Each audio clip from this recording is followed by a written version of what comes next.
Ya, pemirsa, kami akan mengajak Anda untuk kembali bergabung ke Gedung Mahkamah Konstitusi bersama rekan Rory Asyari untuk mengikuti perkembangan terkini vonis atau keputusan MK terhadap sengketa Pilkada Gunung Mas. Ya, Rory, apa yang terkini dari Mahkamah Konstitusi? Saya tidak bisa mendengar suara Anda, namun yang jelas hari ini Mahkamah Konstitusi memutuskan 4 perkara atau 4 sengketa pilkada. Salah satunya adalah Pilkada Gunung Mas, di mana saat ini yang sedang dibacakan oleh Hakim Konstitusi atau Majelis Hakim Konstitusi adalah perkara nomor 122 yang diajukan oleh pasangan nomor urut 1 dalam Pilkada Gunung Mas, yakni Jaya Samaya dan juga Daldin. Sebelumnya, perkara nomor 121 yang diajukan oleh pasangan yang tidak lolos dalam pilkada ini, yakni Alfriedel Jinu dan Udepisi, sudah diputus oleh MK, di mana pasangan Alfriedel Jinu dan Udepisi memang tidak diperkenankan untuk ikut Pilkada Gunung Mas. Ini artinya adalah gugatan mereka ditolak oleh Mahkamah Konstitusi.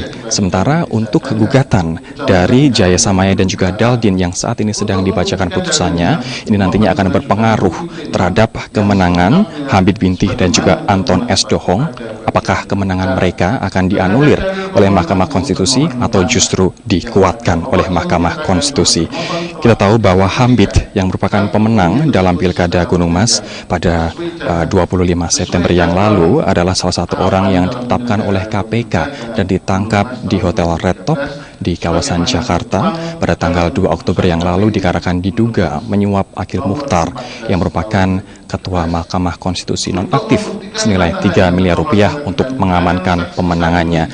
Nah, sementara pasangan Jaya Samaya dan juga Daldin menuding bahwa pasangan Hamid dan juga Anton melakukan pelanggaran masif, yakni pelanggaran berupa membagikan uang 100.000 kepada calon pemilih serta membayar calon pemilih agar mempengaruhi calon pemilih agar memilih mereka.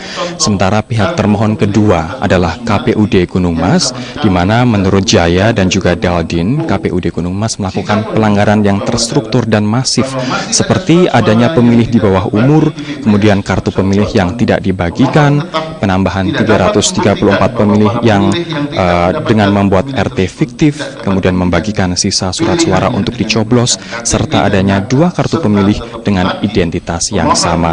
Selain itu, Jaya dan juga Daldin menuding KPUD juga melakukan pelanggaran, yakni penghilangan 1035 suara di 2 TPS, serta pelaksanaan rekapitulasi suara yang diundur dari jadwal sebelumnya. Sekali lagi bahwa nantinya putusan Mahkamah Konstitusi terkait dengan perkara ini, yakni perkara 122, akan menentukan nasib kemenangan dari Hamid Bintih dan juga Anton S. Dohong. Apakah kemenangannya di Pilkada Gunung Mas akan dianulir ataukah justru dikuatkan? Nah, Zelda, selain sidang Gunung Mas, ada juga sidang lain yang diputus oleh MK hari ini, yakni sidang Padang Lawas, kemudian sidang sengketa pemilihan umum Riau, serta Pangkal Pinang. Yang keterangannya sebagai termuat lengkap pada bagian duduk perkara. Terhadap dalil pemohon akuo, termohon membantah, yang pada pokoknya menyatakan bahwa dalam proses penetapan DPT, termohon tidak pernah melakukan perbuatan sebagaimana didalilkan pemohon tersebut. Pihak terkait pada pokoknya juga membantah dan mengajukan bukti PT 10 yang selengkapnya sebagaimana termuat pada bagian duduk perkara.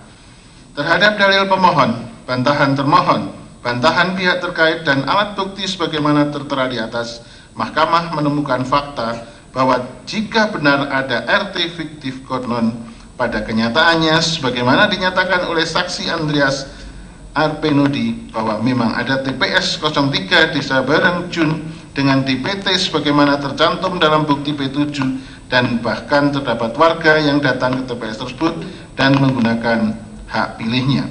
Vide bukti PT 10 berupa salinan lampiran model C1 KWK KPU. Saksi mandat pemohon hadir dan menandatangani berita acara sebagaimana dimaksud dan tidak menyantumkan keberatan sama sekali.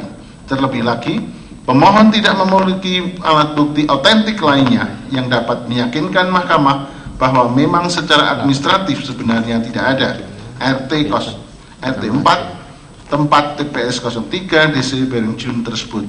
Oleh karenanya menurut mahkamah, dalil permohonan akuo tidak terbukti menurut hukum.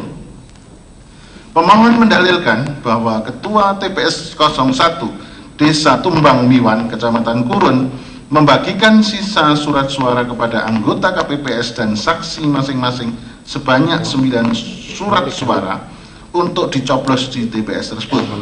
Terhadap dalil pemohon aku, termohon membantah yang pada pokoknya mengemukakan bahwa termohon tidak pernah memerintahkan kepada KPPS ataupun kepada